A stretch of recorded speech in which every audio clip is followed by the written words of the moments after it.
Hola, ¿qué tal amigos de Lo que la gente pregunta? Durante una semana repetí capítulos anteriores en razón de un viaje que tuve que realizar al exterior de la República y el fallecimiento de mi señora madre, pero ya nos encontramos aquí nuevamente para retomar el hilo en Lo que la gente pregunta. En esta ocasión nos acompaña el doctor Alejandro Rebolledo. Él es director del Instituto de Altos Estudios de Derecho, es abogado experto en materia penal y también fue juez 45 de control en una oportunidad. Incluso fue el primer juez que llevó el caso por los pistoleros de Puente Llaguno, ocurrido este suceso el 12 de abril del año 2002. Invitamos al doctor Alejandro Rebolledo para hablar del sistema penal en Venezuela, del sistema judicial.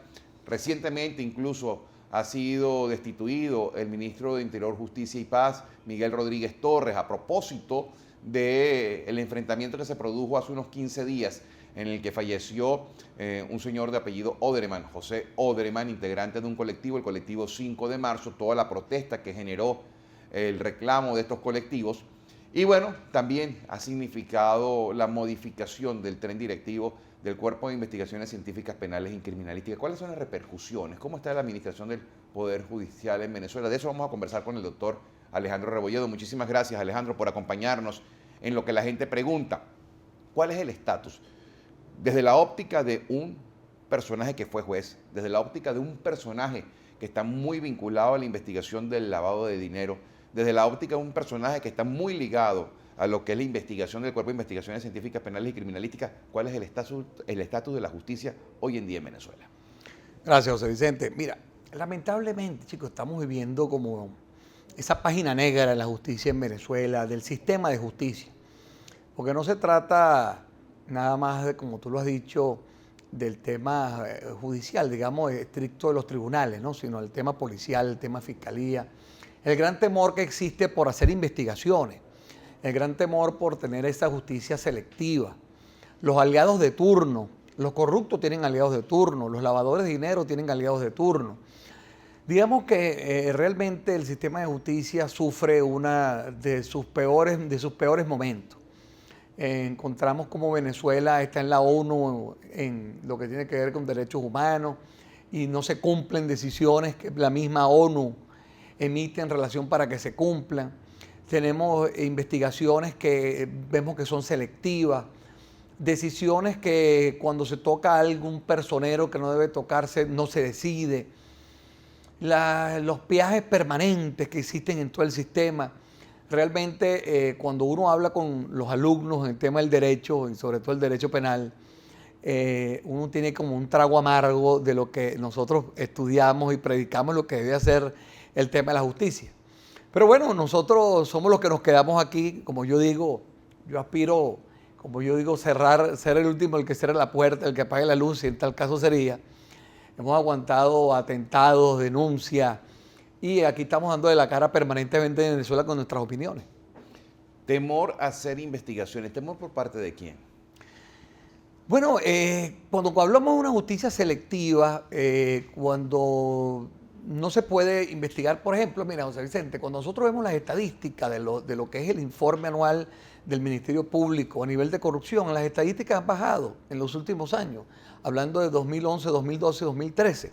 Más o menos en el 2012 habían 8.000 investigaciones, para el 2013 habían 7.000 y pico.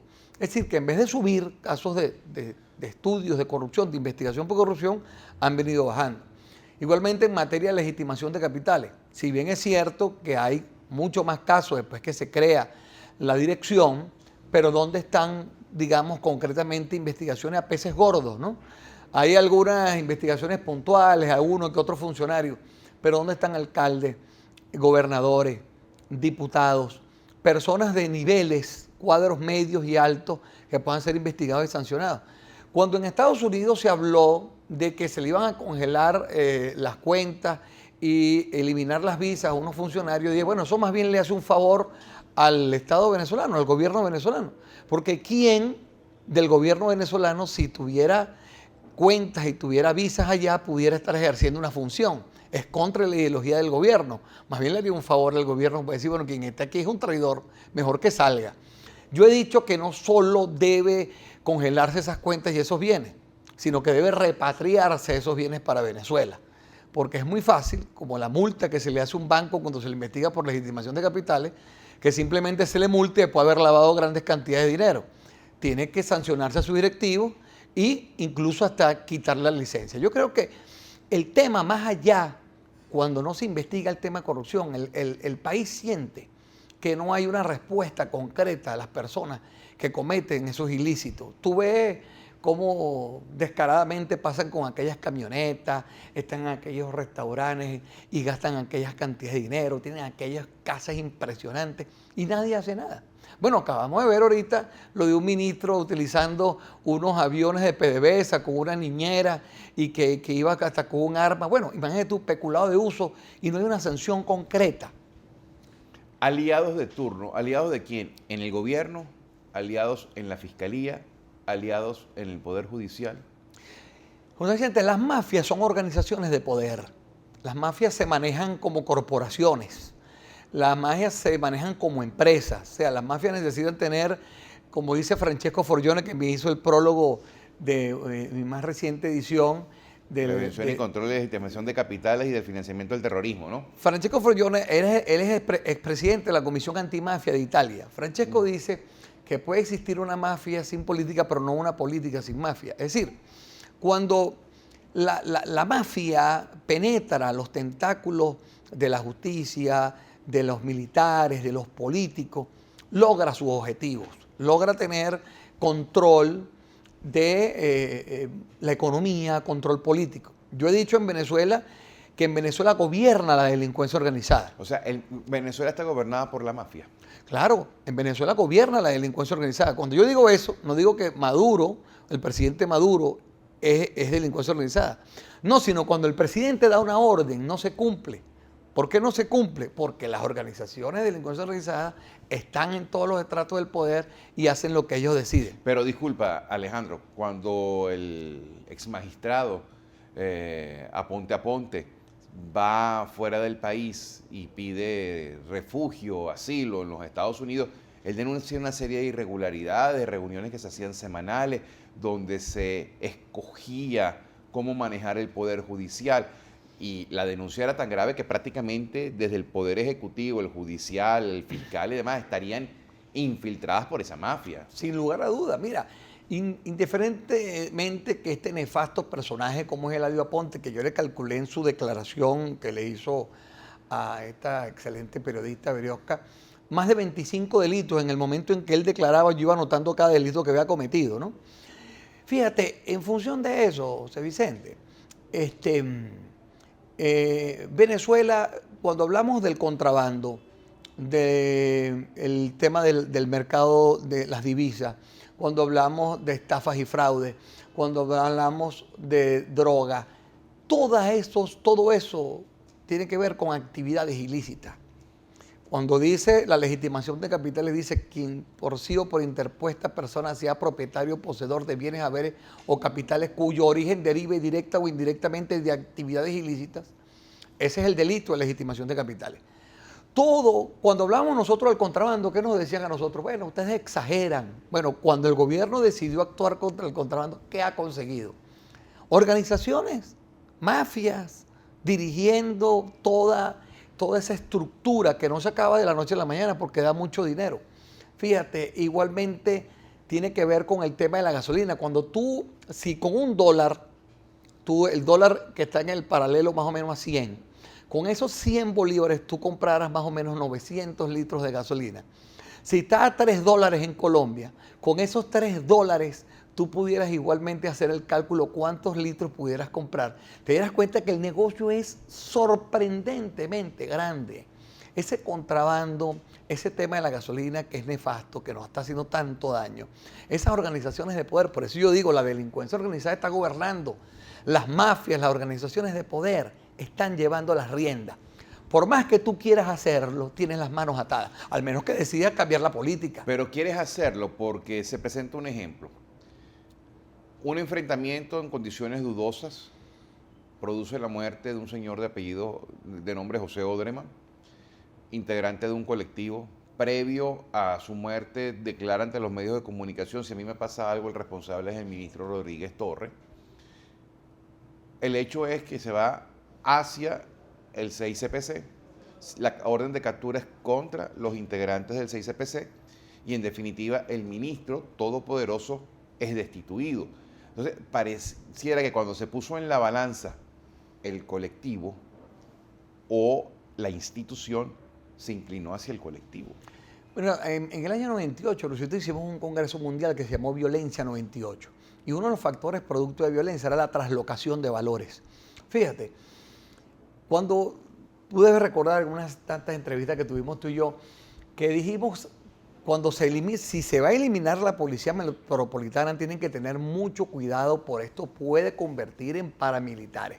Fíjate, ese colectivo 5 de marzo, precisamente, ¿quién es? Una serie de exfuncionarios que cuando lo oyes actuar en grabaciones que van sacando poco a poco, ellos dicen que van protegiendo zonas, que les denuncian, que es una actuación paramilitar. Mira, lo que le costó a Colombia, José Vicente, desmontar 32.000 paramilitares que pudieran bajar las armas y después tener unos juicios con la justicia transicional, que la pena no pasara de 5 o 8 años por todos los delitos que habían cometido, fueron traumáticos. Esta situación de estos sujetos y sobre todo de cómo fueron los hechos en ese edificio, que hasta lanzaron una granada, le iban a los funcionarios con un fuego cruzado, los funcionarios que eran la autoridad, iban tratando de neutralizar la situación porque los mismos vecinos fueron los que los llamaron y les dijeron que habían unos funcionarios secuestrados, iban anunciando lo que estaba pasando. Bueno, llaman al BAE, llaman a robo, llaman a vehículos, que eran los funcionarios de mayor, desarrollo de golpe, de pegada, ¿no? Contra estas situaciones. Bueno, resulta que 6 funcionarios vienen a hacer ahora lo que tienen orden de aprehensión. Cuando todas esas armas que tienen esa gente, de 9 milímetros, granadas, R15, ¿de dónde salen estas armas? Y después, bueno, con esa decisión de sacar al ministro, es una decisión que por lo menos deja muchas dudas cómo fue. Todo el mundo dice, bueno, ¿cómo habrá sido si es una relación que tiene que ver con los colectivos? Y este señor Odreman decía que si le pasaba algo, tenía que ver y responsabilizar al ministro. Es decir, esa traslocación de valores hace que haga más dudas y haga más agua lo que es el tema de la justicia en Venezuela. Quiere decir que lo antiinstitucional es lo que manda en el país. Cuando tú pones la balanza a favor del colectivo, ¿cómo queda la posibilidad de respétame la ley? ¿Cómo queda la posibilidad de respétame las instituciones? ¿Cómo respétame la posibilidad de ver por el carril cuando pareciera que si tú le das respaldo al gobierno, independientemente que puedas estar fuera de la ley, eso es lo que vale? Así es, lamentablemente, y lo otro es que cuando cuando han pedido que no se criminalicen a los colectivos, pero cuando tú lo ves encapuchado, lo ves con armas de fuego, lo ves con motos recorriendo la ciudad con mucha agresividad, tú te das cuenta de que no se trata más de grupos que apoyen lo que digamos es un desarrollo social. Por supuesto que no se deben meter todos como siempre, como es lógico, ¿no?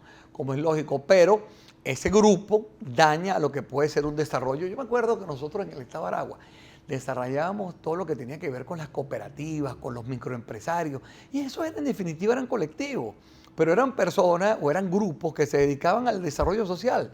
Se dedicaban, por ejemplo, un microempresario que quisiera hacer repostería, se le daba un apoyo para que tuviera un horno, desarrollaba por ahí un trabajo. Cuando la autopista regional del centro, que eran contratadas por empresas que limpiaban la autopista, no, se contrataban a esos microempresarios para que lo hacían. Pero en el 2014, cuando se presentan las manifestaciones de febrero y esos meses y meses siguientes, los colectivos son los que salen de frente a defender el gobierno, porque el pueblo chavista, por mencionar el sector del oficialismo, no sale a decir, mire, yo estoy en contra de la manifestación. Requieren de los colectivos. Los colectivos son los que actúan, son los que matan y los que no son sancionados. Así es, esos grupos de choque. Fíjate lo difícil para un funcionario policial, o sea, tener que, lo que hablábamos al principio, del ser selectivo o no a la hora de investigar, a la hora de decidir, lo difícil que debe ser para funcionarios policiales que quieran o tengan que hacer una investigación de manera autónoma, como debe ser, Pero no, realmente tienen, bueno, no toques a este, ten cuidado con lo otro que pertenece a tal región, pertenece a tal zona, están cuidando eso. Yo acuerdo que he escuchado cuando dicen de repente que están hablando con unos sujetos en unas partes de unas barriadas para que dejen las armas y a cambio de eso que se integren a la sociedad. Bueno, mírate la gravedad de cómo quedarían las víctimas de todos estos sujetos que han matado, que han lesionado, que han violado, simplemente por un acuerdo con el gobierno o con una institución en un momento determinado, simplemente deje eso así. Fíjate la gravedad que ese mensaje se le manda a las instituciones. Mensajes como, por ejemplo, cuando el presidente Nicolás Maduro presenta las pruebas de quienes habrían actuado contra el diputado Robert Serra, quienes lo habrían asesinado, saltándose la investigación fiscal, saltándose la investigación policial, convirtiéndose él en órgano judicial siendo la cabeza del Poder Ejecutivo y además dirigiendo la investigación. Esto fue un sicariato de la oposición, o sea, no hay cabida para ninguna otra hipótesis. El caso de Leopoldo, aquí la ONU no se mete, este es un golpista. Por citar dos ejemplos, cuando el Poder Ejecutivo va mostrando pruebas, va dirigiendo la investigación, ¿qué le queda al ciudadano? ¿Dónde está la independencia de poderes? Ese es el gran problema que tenemos en Venezuela. Más allá, José Vicente, que el tema político, porque todo político, quien llega al poder quiere llevar a cabo lo que es su filosofía o por qué llegó al poder. Todo en el mundo, Obama, cualquier presidente quiere llevar a cabo su visión y su doctrina de su partido, que es lo único que lo hace distinto, la autonomía de los poderes. Dice, mira, aquí está la raya amarilla, de aquí no puedes pasar. Cuando tú no tienes la autonomía para poder investigar precisamente con lo que están las actuaciones procesales, con lo que dice el expediente, simplemente eso está contaminado. Entonces, no hay forma, porque el ciudadano no va ni siquiera a veces a denunciar, porque bueno, sabe que siente temor que no va a decidir y no se va a encontrar la verdad. Entonces, lo que nosotros debemos rescatar en Venezuela es la autonomía de los poderes. Mira. ¿Y es rescatable? Me quedan 3 minutos apenas. No, sin lugar a dudas, sin lugar a dudas. ¿Cómo se rescata? Mira. Por ejemplo, y disculpa que interrumpa, ante la situación de encarcelamiento de Leopoldo López, del alcalde Daniel Ceballos, se produce una investigación en el grupo de trabajo contra las detenciones arbitrarias de la ONU, donde hay un debate, donde la gente que apoya a Leopoldo López muestra las evidencias de por qué consideran que es una persecución política, donde el Estado venezolano hace el descargo a favor de decir, mira, esto no es una persecución política, y después se decide, aquí sí hay una persecución política, libérensele, incluso resársanlos, y no hay pronunciamiento, un poder judicial que pasa 9 días sin dar despacho. Es que no hay respeto al debido proceso, a la presunción de inocencia, al derecho a la defensa. Entonces, mientras eso no exista, mira, sea culpable o inocente una persona, lo que se necesita es que exista el debido proceso para que él se defienda. Y que tú tengas un juez autónomo. Nosotros nos tocó varias veces hacerlo. Bueno, condenamos el tema Joao de Gobella. Joao de Gobella lo condenamos a 29 años, 11 meses. Entonces, bueno, a mí nadie me llamó por teléfono y el que me llamara, yo le iba a decir de frente, mire, esto no es con usted. Bueno, ¿cuántas cosas? Yo me acuerdo que el tema de Enrique Mendoza, en la puerta de los tribunales, que me tocó ser el juez, me prendieron velas para que se liberara Enrique Mendoza. Decía, parte del folclore que tiene que ver, pero tú tienes que ser autónomo para decidir. Tiene que serlo, pero se puede ser autónomo hoy en día. Hoy en día, en realidad, y me queda apenas un minuto, ¿se puede ser autónomo en el Poder Judicial? Yo creo que es muy difícil. ¿Cómo se hace entonces? Creo que es muy difícil. El funcionario siente mucho temor por ese bozal de arepa, por esa situación que tiene de compromisos, de cómo salir. Y el otro temor, pues, siempre está el tema FIUNI, ¿no? El no decidir ajustado como se quiere, pero puede terminar preso. Y si no obedeces, no terminas preso. O sea, yo no obedezco una decisión del grupo de trabajo, yo no obedezco una decisión de la ONU.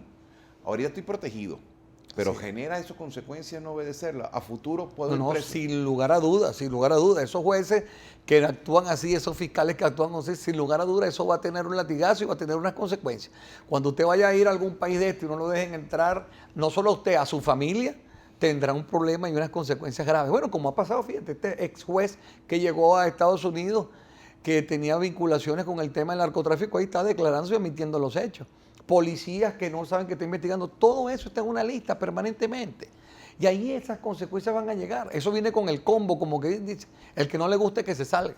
Se me acabó el tiempo lamentablemente, pero yo quiero comprometer a Alejandro Rebolledo para un nuevo programa porque hay dos temas que quiero tocar, entre otros. Por un lado, Puente Llaguno. Yo quiero que se conozca la historia en caliente, recién ocurrido Puente Llaguno, porque la historia al final que contó el gobierno es Simonovic es culpable. Pero Alejandro Rebolledo tuvo el expediente, en principio. Y quiero hablar sobre el narcotráfico, el lavado y cómo maneja el poder en Venezuela. Hasta un próximo programa, amigos.